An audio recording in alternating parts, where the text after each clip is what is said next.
Hi guys, my name is Trinity, and if you are here, you must be here to talk about books because that's why I'm here, to talk about books. And today I will be doing my Christmas book haul for you guys. I did warn you that it was likely that this haul would be big because that's all I asked for Christmas was books. Sorry, little technical difficulties there if I shifted. Oh, Lord. Okay, so yeah, the book haul that I have for you guys is rather large, and these are all books that I got for Christmas. So I do want to point out that I didn't buy these. Somebody else bought them for me. And I do have part of this haul. Someone gave me 25 bucks and said go to the buy sell trades. So part of this haul I did technically purchase for myself, but it was someone else gave me the money. First up, we have Iron Gold. I am so excited to continue with the Red Rising saga and see what has happened to our characters since the end of the final book of the trilogy. And I've heard so many good things about this that I am just pumped. I'm so pumped. This is a heavy book. I don't know how many pages this is, but dang, this is heavy. It's not that thick, but very, very heavy. Next, we have a young adult, The Merciful Crow by Margaret Owen. I've actually heard quite a few people talking about this over the last year, and that's why I picked it up. And most of the response has been pretty good. So it says, give them fire, give them fear. A future chieftain, a fugitive prince, a 2 cunning bodyguard, and 1 grumpy gray tabby. Does that mean we're going to have an animal companion? I'm excited. Fi abides by one rule. Look after your own. As the future chieftain of a shunned caste of mercy killers, she relies on her wits and bone magic. Drawn from the teeth of dead witches to protect her band, the crows take more abuse than coin, so when they're called to collect the royal dead, Fi hopes they'll find payout of a lifetime. Also, look at that map. Look at that map. Gorgeous. Gorgeous, gorgeous. Alright, if you guys saw my last video, I have been insanely obsessed with Star Wars lately. And so it tracks that I have decided I really want to read the series everybody says is like Star Wars. So I bought the second book, or I asked for the second book of this series. I own the first one, and I'm very, very excited to get into it and see if it is like Star Wars, because your girls become a little obsessed. On that same note, I did get a $25 gift card to Barnes & Noble. And I got Resistance Reborn. Now, I don't know what this is other than it falls just before the rise of Skywalker. And I'm hoping it's about Poe, because Poe has a very big presence on the cover, but I am thoroughly, thoroughly excited to read this. Also, Indigenous badge. If you guys are playing the Oasis Bingo, there's your Indigenous author if you want to read along with me. I've also seen this book floating around quite a bit, so when I thought about books that I would like to read with my son, I definitely wanted to pick this one up, The Boy, the Mole, the Fox, and the Horse. I've heard that this is quite heartbreaking, gut-wrenching, in the most beautiful way. Continuing on with one of my favorite sci-fi series so far, I got the second book for Axiom's End, so this would be Truth of the Divine. The Noumena series, that's what it's called, the Noumena series. And the first book was a first contact type thing where a girl was living in the shadow of her father's conspiracy theory ways, and then turns out they weren't so conspiracy theory. But I'm very excited to pick up the second book in this series and see what happens now, because I was very invested in the first one. Next, we have the second book in the Reckoners series by Brandon Sanderson. This was the only one I didn't own, so to fill out my shelves, I did ask for a copy of the second book. Haven't read the series yet. I am planning to read it this year, though, and I just have faith that I will like this.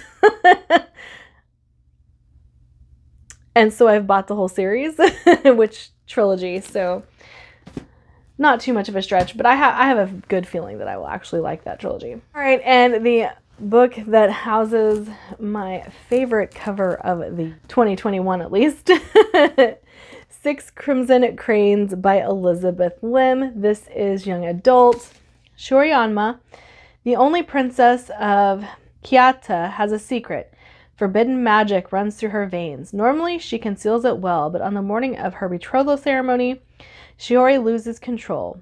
At first, her mistake seems like a stroke of luck, forestalling the wedding she never wanted, but it also catches the attention of Rakama, her stepmother. A sorceress in her own right, Rakama banishes the young princess, turning her brothers into cranes. She warns Shiori that she must speak of it to no one, for with every word that escapes her lips, one of her brothers will die. So, I'm very, very excited to read this. I've read a few books in where the characters were voiceless, and I've thoroughly enjoyed them all. And it just creates such a very intense atmosphere when the character themselves can't speak. Thoroughly enjoy it. The Chunky Boy has made an appearance, Legacy of Ash by Matthew Ward. Now, this is a series that I'm not 100% sure that I'm gonna like, basically because generally books this size are heavily character driven, and I don't like that. And I've heard that this gets a little slow in places, so I will be picking up the audio. I actually already have the audio to do an immersive read and see if I like it. You guys know I have absolutely loved the 5 Warrior Angels, so I'm kind of hoping that I will find another epic fantasy to love in this. Says an epic tale of intrigue and revolution, soldiers and assassins, ancient magic, and eternal clash of empires. Legacy of Ash is the first in an unmissable debut fantasy. A shadow has fallen over the Tressian Republic, but as Tressia falls, heroes rise. So yeah, super looking forward to this. Now, the book that I was not surprised to receive multiple copies of, because my family, when they buy me books, they go for pretty covers. And this definitely has a pretty cover, and that would be The Deep by Alma Katsu.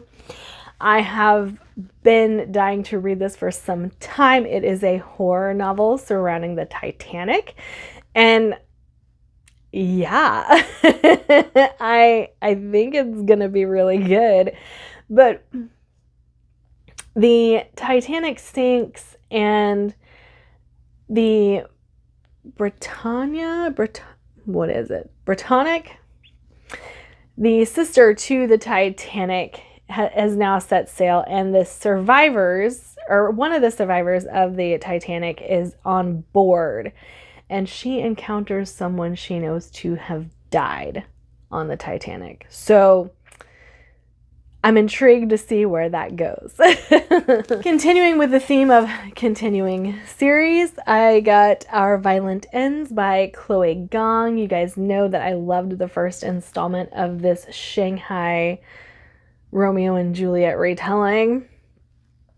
I did think the first book was pretty brutal for a young adult. There are adult books that I read that are a little bit more brutal, but I am excited to see how this ends because it is a duology, and I've thoroughly enjoyed the first one, so I'm hoping that I enjoy the second one just as much. A series that I have been meaning to read, I have God Blind by Anna Stevens. Now, I'm pretty sure you guys all know what this is about, but if you don't, it says, bathed in blood, ruled by anger, banished thousands of years ago, the time has come for the veil between worlds to be broken and for the red gods to unleash their fury.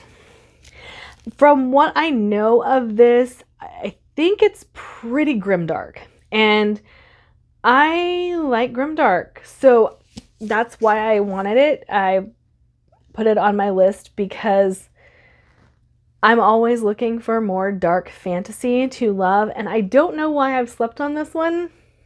Doesn't really make sense from what I know about it, but I'm excited to start that one and see if it is a series that I'm going to enjoy. The rest of these books will be purchases from the buy-sell trade that I used credit for, or I used some of my credit for, and I also used the money that was given to me. Two of these are going to be Tales of the Attore.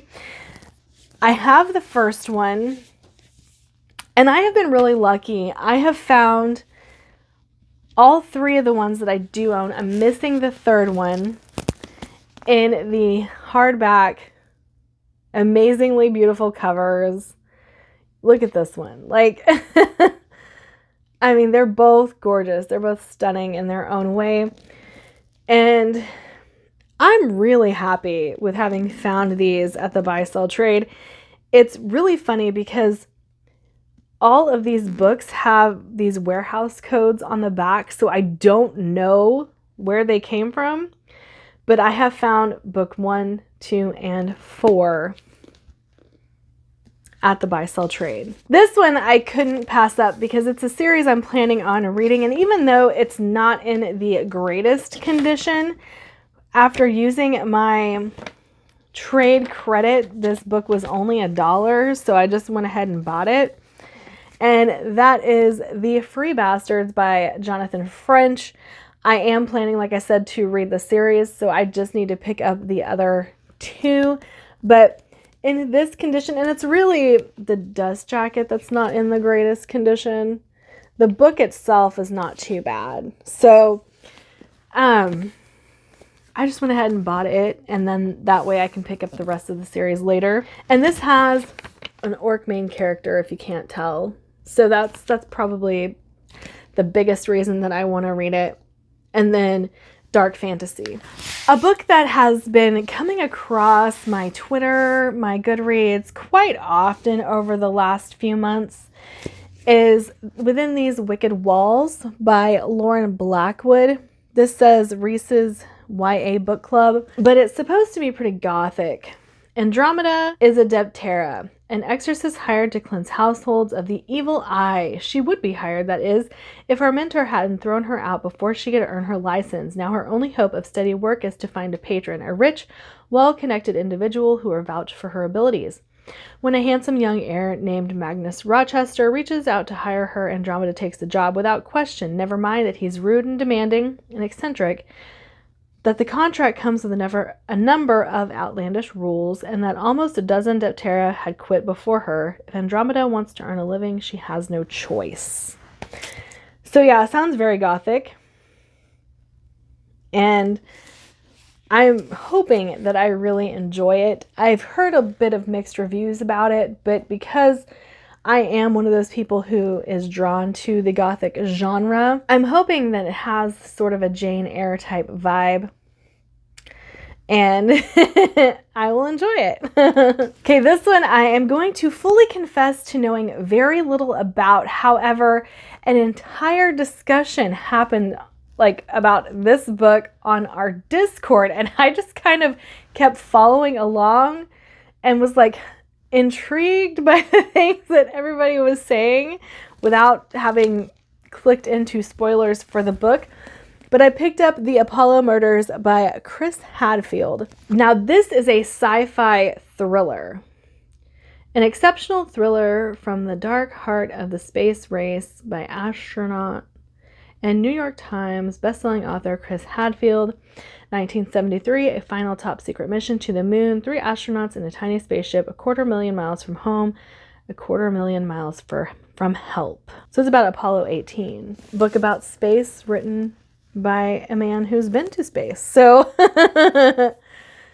I'm pretty excited about this. Now, this next book I picked up for one reason and one reason only, and that would be the author, Robert Jackson Bennett. I have been meaning to read the Upstairs, I believe it is, that trilogy. I have read Foundry Side, and I do plan to read Shore Falls soon, but this is horror, and it's Mr. Shivers, but I don't know anything about it. I just know that Robert Jackson Bennett wrote it, and so therefore I'm going to read it. Next would be The Unspoken Name by A.K. Larkwood. Now, I've heard very mixed reviews about this book, mainly due to the writing style. So I feel like I'm going to have to give it a go to see if the writing style is something that I click with. But I don't know if you guys can see that middle word on the top there. Assassin! You say assassins and thieves, and I just have to read the book. I can't hardly stop myself from doing it. And so I wanted to give this a go. The tagline is, "What if you knew how and when you will die?" That's intriguing enough. So yeah, another dark fantasy that I am definitely looking forward to delving into. In 2020, one of my favorite books that I read was The Midnight Library by Matt Haig. And when I saw a hardback copy, I had to buy it because I love this book so much. It is a dark fantasy about a girl who just is done with life. And she commits suicide, but suicide fails in a way. I don't want to give too many spoilers. That allows her to take a look at her past and the decisions she's made. But it is so good. The very beginning of this book is so bleak, and that I kind of hate recommending it to people, to be like, this is so good and you're gonna love the ending. But like, it's bleak, but it's real good. It's real good. Now, a book I normally wouldn't have picked up if I hadn't found it at the buy-sell trade, just because I know that there's not a whole lot of plot in this book. However, Piranesi has grabbed my attention a couple of times, and mainly because I just like stories like this. I like Madeline Miller a lot, and Susanna Clark I've been drawn to, but not enough to pick up a book like Jonathan Strange and Mr. Norrell. Like, no thank you. I don't want to read a book that big that I am completely unsure about. However, Piranesi is pretty short. Now, I do know that this book is weird, so I'm prepared for that. I do know that this book meanders, and I'm prepared for that. I just hope that I like it. Next, we have Mage Born by Stephen Arion, and I have been eyeing this book for a good while now. So finding it at the buy-sell trade made me incredibly happy. It's been 10 years since the Battle Mage War, but old grudges die hard. Gabriel believes eradicating magic is the only way to ensure lasting peace. He will do anything to achieve his goal, even if it means murdering every child born with magical ability. Sounds familiar. As a series of mysterious deaths place the seat of magical learning under suspicion, 2 students and 1 lawbringer must do everything they can do to combat Gabriel and his followers before magic disappears from the world for good. I can't remember who it was I heard talking about before, but I just think it sounds like it's going to be super, super good. I think this is actually a spin-off series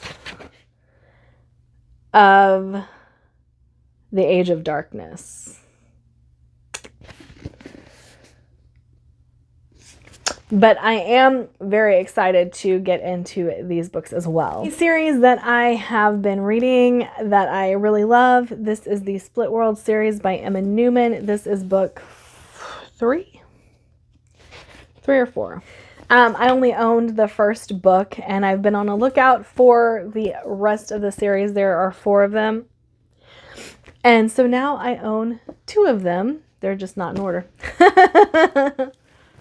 And last but certainly not least is the book that I'm fairly sure I'm not going to like, but I want to try anyway because everybody tells me it's like if someone wrote a story about hanging out with your companions on board the Normandy in Mass Effect, and that appeals to me because someone said Mass Effect. But that would be The Long Way to a Small Angry Planet by Becky Chambers. So I don't know if I'm going to like this or not, but I think that if I don't like it, it'll be because it's character-driven, slow-paced, and just not what I'm looking for. But if I do like it, it's probably going to be because it reminds me of Mass Effect. It's a toss-up. It's a toss-up. All right, that is it for me today. Like, subscribe, do all the fun things, and I'll see you guys in my next video. Bye.